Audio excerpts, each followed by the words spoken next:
मन जो है वो ऐसी जगह फंसाता है, इसलिए बचो।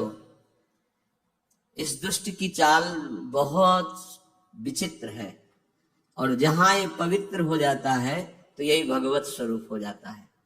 इसके लिए निश्चय करना पड़ेगा, प्राण चाहे चले जाएं, अब हम न प्रियतावश न भयवश गलत नहीं करेंगे। इसे पकड़ो।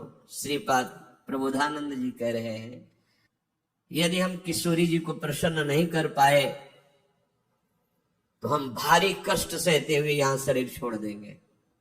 श्रीपाद कह रहे हैं, देखो भगवत प्राप्ति करनी है तो बात समझना होगा। हमें अंदर की बात कह रहे हैं, बहुत अंदर की पढ़ी हुई बात कर रहे हैं, यहाँ के रजिस्टर की पढ़ी हुई बात कर रहे हैं। ये बहुत दुष्ट मन है, बहुत दुष्ट। पूरे जीवन इस पर विश्वास न करें। यहाँ की पढ़ी बात कह रहे हैं, हृदय की बात को कह रहे हैं, खूब सूक्ष्मता से चिंतन की हुई बात कर रहे हैं।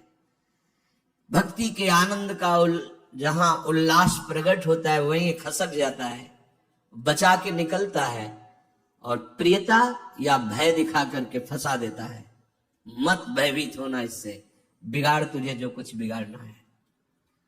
जो कुछ अब हो, अब गलत नहीं करेंगे, भयभीत मत होना। और प्रियता तो है ही नहीं, कौन प्यार करता है? प्रियता तो है ही नहीं। ये केवल प्रियता का भाव दिखाकर हमें परम प्रियाजू से विलग करना चाहता है। इतने बड़े महापुरुष जो ब्रह्मबोध संपन्न है, बहुत बड़ी स्थिति होती है ब्रह्मबोध, कोई साधारण बात नहीं है।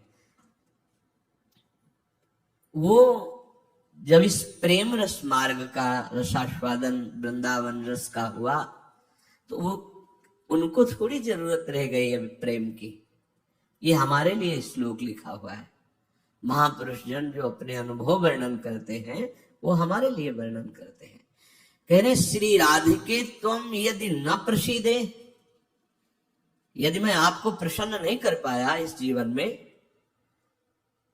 तो कह रहे हैं आप बहुत कष्ट सहते हुए पीड़ित चित्त के द्वारा मैं अपना देहावसान कर दूंगा, देह छोड़ दूंगा, पर आपसे विपरीत आचरण नहीं करूंगा। बस यहां रुकना होगा, यहां पकड़ो, यहां बैठा लो हृदय में बात। इतना बहिर्मुख हो चुका है उपासक कि वो पकड़ ही नहीं पाता है अपने अंदर की कमी को। वो अंदर ही अंदर वो खोखला करके, निराश करके बस केवल जीने में लगा देता है। खाया पिया सोया खेला कूदा, समय कट रहा है, बढ़िया है।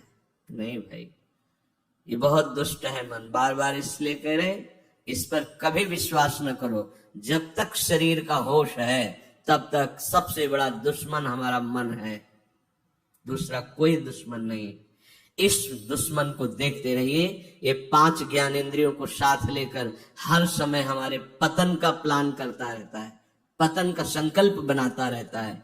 ये बहुत नीच उतर गया है। इसे उच्च चढ़ाने के लिए जो नाम, जो मंत्र, जो आश्रय है, उसको इस कोट से लेना होगा कि यदि आप प्रसन्न नहीं हुई लाडली जी, तो भयानक पीड़ा और कष्ट सहते हुए जानबूझकर हम अपना शरीर यहां छोड़ देंगे आपके धाम में, पर आपके विपरीत आचरण नहीं करेंगे।